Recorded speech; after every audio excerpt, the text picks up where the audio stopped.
Tanit was a Phoenician moon goddess and was worshipped as the protector of Carthage. She was eventually worshipped across much of the western Mediterranean, from Malta in the east to Portugal in the west. From the 4th century BC, Tanit was associated with the worship of Baal. She was considered the consort of Baal-Hamon, a celestial war goddess, a virgin mother goddess and goddess of breastfeeding and the sick, and to some extent also a fertility goddess. Such concrete pillars can be found in various places in the municipality, but there are especially many of them on resin, where there are also many tombs. I have barely marked the Tanit figure on this pillar. In the oldest stylistic versions, Tanit appears as a parallelogram closed by a horizontal line at the top and surmounted in the middle by a circle. The horizontal arms were often terminated with either two short upward lines at right angles or by hooks. Here is an example from a stone by Congervaean in Horton.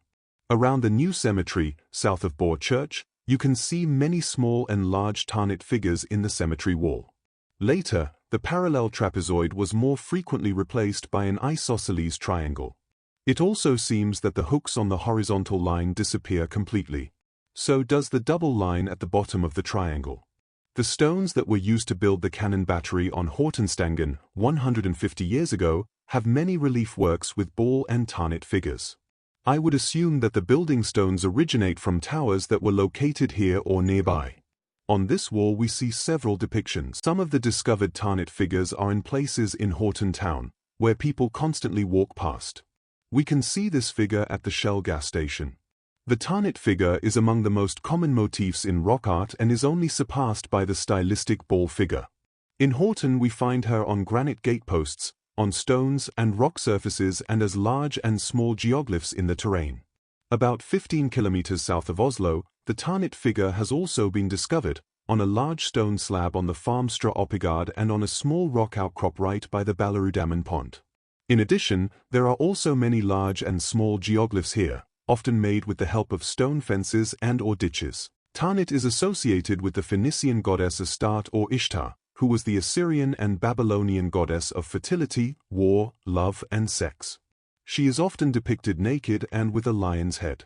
This can also be seen on this rock face in Hortensmarka, although erosion has made the depiction somewhat unclear, so I have colored her in the next picture. Astarte was a West Semitic goddess of war and fertility.